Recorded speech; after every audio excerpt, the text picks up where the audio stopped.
What the heck is this? I don't even know what I'm looking at. This is amazing. The fact that there's someone on Earth that has a mind that's able to create this seemingly unreverse engineerable effect scares me. Today I'm going to be reacting to VFX that gets increasingly more mind-blowing. I don't care if you've never opened up After Effects before, this video is still for you. Looking at VFX is fun because what you're doing is you're basically jumping in the mind of some of the most brilliant creators on Earth. Some of them well known, some of them in the shadows, some of them as young as 12 years old, some of them as old as 90. I actually got my business partner to give me a list of VFX videos. I have no idea what I'm getting myself into, but let's get started now. Whoa. I don't even know what I'm looking at. I'm looking at perspective wise. I'm thinking, is the camera moving? It doesn't look like the camera's moving because I feel like I'm only seeing one side of that person in the pink shirt. And yet I'm seeing the background moving faster behind them as if the camera is spinning around the person, and yet I'm only seeing one side of the person. I'm embarrassed to say I don't really know what's happening. It almost seems like there's some type of compositing going on where the foreground is a different image than the background, and yet they seem to be connected. Okay, I give up. Whoever is able to give me an explanation regarding how this is working in the comments below, I promise I will reply to you with my opinion. Okay, I remember seeing her stuff before. Okay, this reminds me of Zach King. A lot of his visual tricks involve just a hard cut, and I feel like that's what happened here. She's cutting between a shot of the car being there and then another shot of the car not being there and her holding a toy car, but she's being very precise as far as how she did both of those shots so that that cut is pretty seamless. Again, if I'm wrong, tell me in the comments below. Next one. Okay, this reminds me of that music video from the 80s, Take On Me by Aha. That was a good video. This is pretty easy though. I understood exactly how he did this. This is just one video and he cut himself out and then he put the cartoon effect on one layer and then he cropped it in the middle using the tree. He cut the tree out and used it to crop between his normal self cutout and the cartoon self cutout, and it's just a composite where there's a clean cut down the middle. Cut is hidden by that tree, and then there's some digital motion created in post. I think those birds might have been fake too. This was a smart one to make because this kind of feeds on people's nostalgia of the past. Ooh, I wasn't expecting that. Dang. This, I think we have bridged the gap from After Effects to like 3D software, Blender or something. I don't know Blender, so help me out, smart people. What I don't get is how they got that footage. So did they take a shot of him like actually falling? Somehow his body is connected to then the fake hand. Help me guys in the comments. Okay, let's go to the next one. Okay, oh, that's sweet.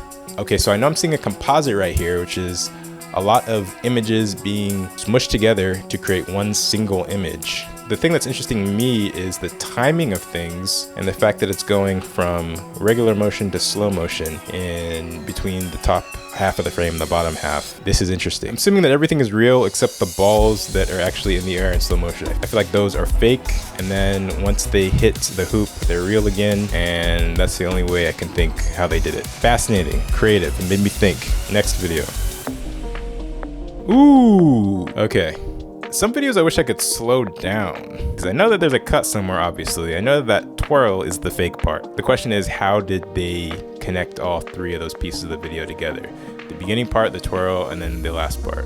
I'm like, did they just take a freeze frame and twirl them? Or did they take footage of him twirling against some type of green screen and then composite it all together? Because I doubt he actually did this. The physics don't quite look right when you're seeing the twirl. He's almost being suspended in midair when he does the twirl, as opposed to seeing gravity kind of act on him and bring him down, seemingly. Tell me in the comments if you've figured this one out.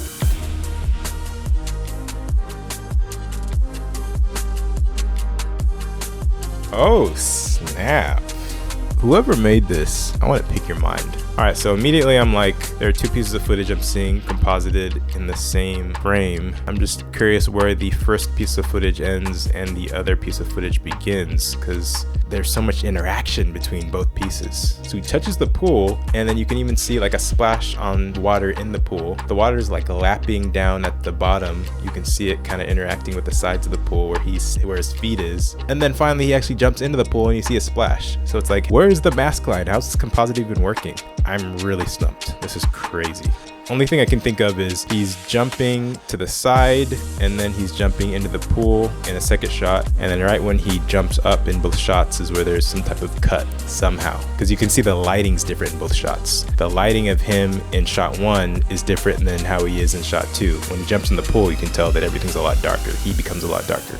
Hey guys, we're gonna stop the tutorial real quick for just a quick moment of truth. You and I both know that as awesome as it is to be a creative, being in the videography industry can be pretty tough. So I have a question for you. Would you spend $9 to save 10 or more hours on a project? Videographers, there's only one way to really get your life back, and that's by working less. A great way to work less is by using Envato Elements, which has some of the best video templates and packs made by some of the most talented creators in the world. Using pre-made assets that you can then customize so that it's unique to you and your client is a game changer and has saved me thousands of hours at this point. And the good news is I've actually negotiated a pretty good deal for you to get your first month of Envato Elements for $9. Which brings me to my last question. Would you rather spend $9 to not have to spend thousands of dollars on video templates and packs? If you answered yes to any of these questions, then click on the link in the description to get started today. All right, let's get back to the tutorial.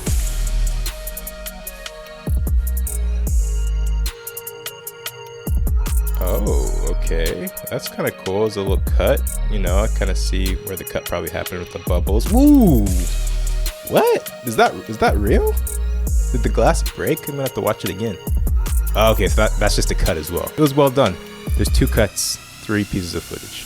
All right, let's take a look at this one. And bam, ball. Ooh! Oh, dang. Okay, so is he kicking a ball into a green screen or something? Man, people are getting creative these days. Okay, last one. Oh, so he just recreated an entire world. Dang. Wow, so that's a whole model, probably transitioned from a real world computer to a model computer environment. This is beautiful. This really makes me want to learn 3D software. I want to start with Blender because it's free. This is amazing. Please in the comments tell me where I got it wrong and tell me what your favorite video was that we saw today.